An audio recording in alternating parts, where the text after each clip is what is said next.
I see you shiver with anticipation.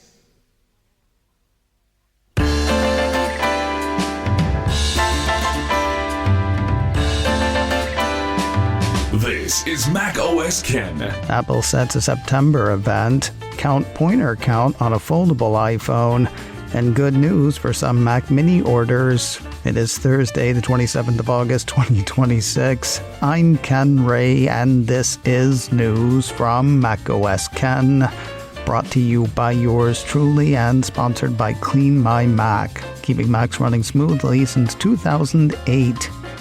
Try 7 days free and use my code MacOSKen20 for 20% off at clnmy.com/MacOSKen. This show is also supported by people like you, patrons through Patreon. Find out more and add your support at patreon.com/MacOSKen. A surprise announcement. Apple has set the date and time for its next media event, which is just under 2 weeks out. TechCrunch had the Cupertino company sending out invitations Wednesday with the tagline, "Surprise and Shine." That was under a picture of a blue sky with the camera aimed directly at the sun, creating something like lens flare in the shape of the Apple logo. I think it might have been touched up. Apple is expected to announce 3 iPhones during the event. They include iPhone 18 Pro, iPhone 18 Pro Max, and the much-anticipated foldable iPhone.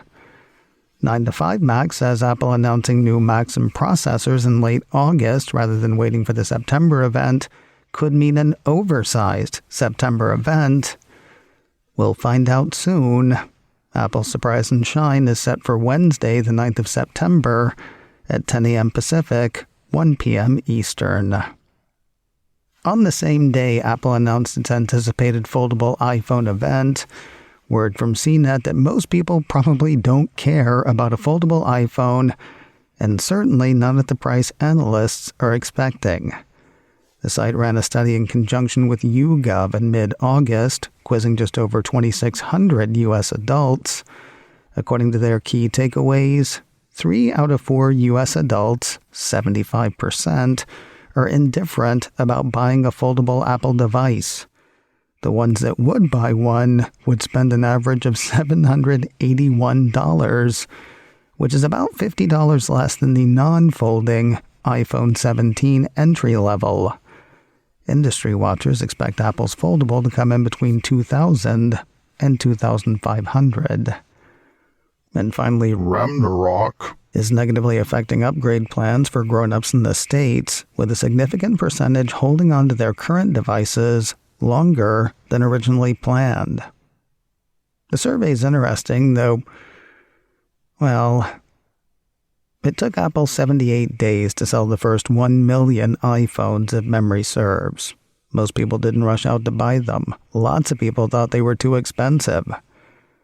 Couple of decades later, try finding a phone that doesn't look like an iPhone, one that wasn't inspired by iPhone. About the only thing wildly different these days is a foldable phone. The point I'm trying to make, judging iPhone Fold intent to buy against general consumption, is like saying a luxury car model stinks because most people are going to keep driving the car they have. Sure, they'd buy a Mercedes if they could get it for the cost of a Honda. If they can't, they won't. But that doesn't mean the Mercedes sucks, nor does it mean the Mercedes is a failure, even if people keep buying more Hondas. Spinning Apple's anticipated foldable another way, IDC says that device is expected to offer the brightest bright spot in an otherwise gloomy smartphone space. Sort of like the sun in the sky with an Apple-shaped lens flare. In a post on Wednesday, the firm said almost nothing in its smartphone forecast grows except foldables. The category will grow 12.6% in 2026 to 22.9 million units, then accelerate to 18% growth in 2027, reaching roughly 27 million units. The rapid growth is thanks to Apple's entry into the category in the second half of this year. Opining on that, IDC Senior Research Director Nabila Popal was quoted as saying, Apple's entry into the foldable market has done more than reignite growth in a category that was losing momentum. It has fundamentally altered the market's trajectory. Without Apple, foldable shipments would have declined at a double-digit rate year over year. We forecast Apple will ship more than 17 million foldable iPhones by 2027, capturing roughly 40% of the global foldables market. Assuming an average selling price of over $2,500, IDC expects Apple's foldable to generate more than $45.7 billion in value.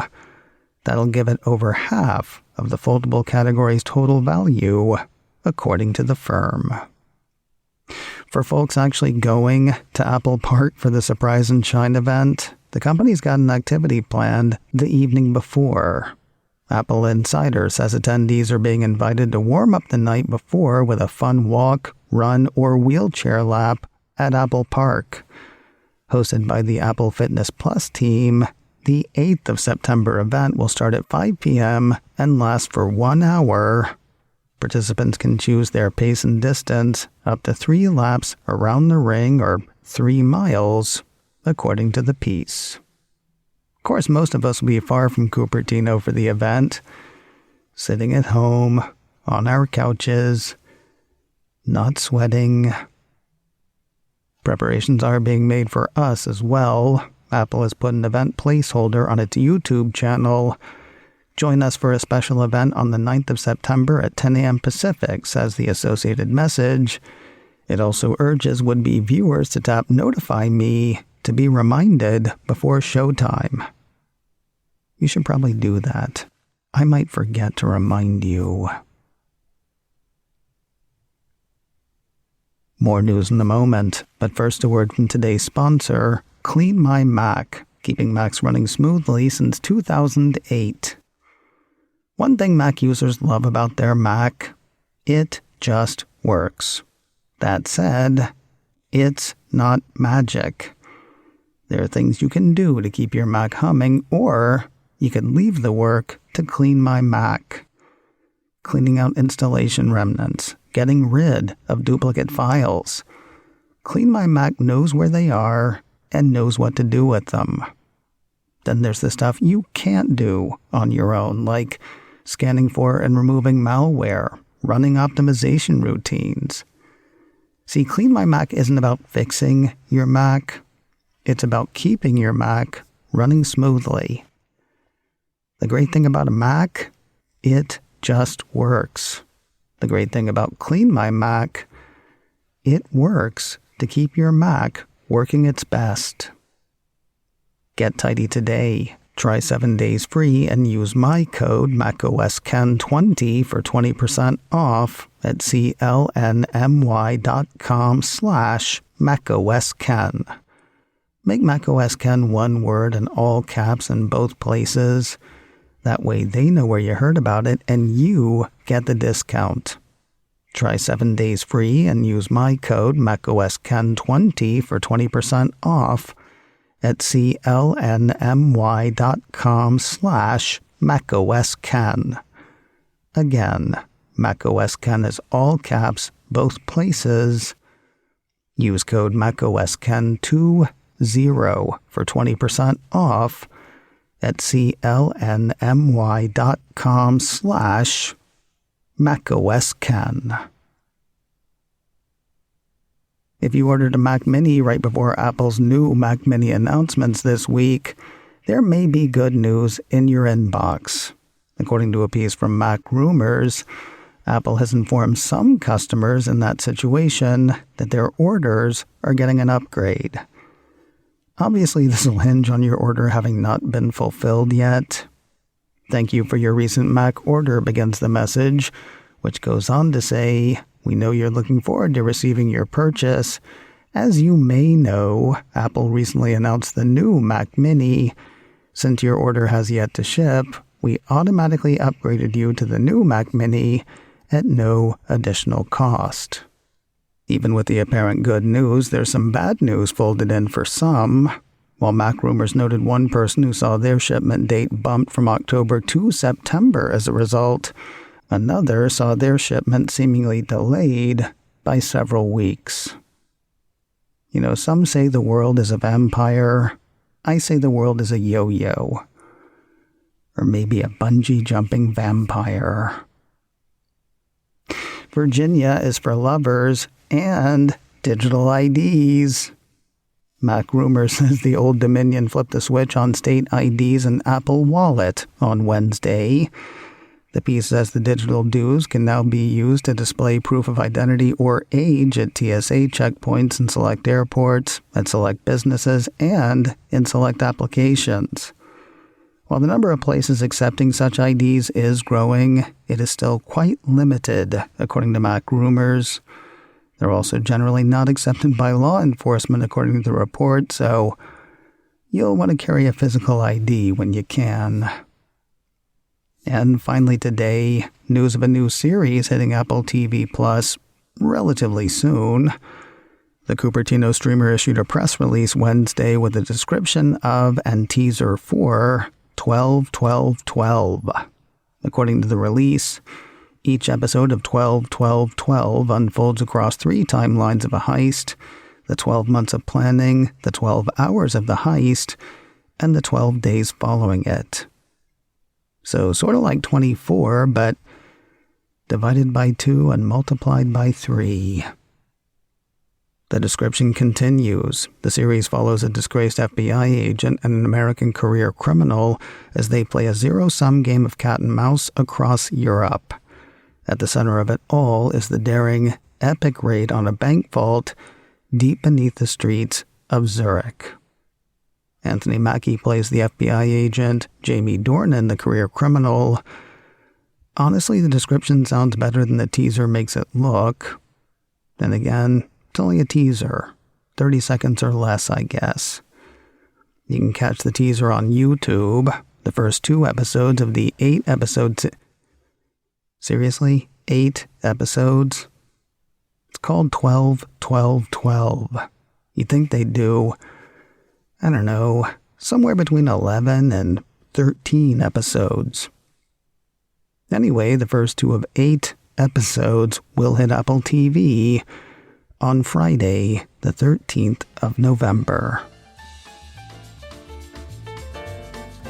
macOS Ken, brought to you by me, and sponsored by Clean My Mac. Try 7 days free and use my code MacOSKen20 for 20% off at clnmy.com/MacOSKen. This show is also supported by people like you, patrons through Patreon. Find out more and add your support at patreon.com/MacOSKen. Advertising handled by Backbeat Media, online at backbeatmedia.com. You can find me on Mastodon, MacOSKen at mastodon.social. You can also send me an email, info@macosken.com. Until next time, that is news from macOS Ken. I'm Ken Ray.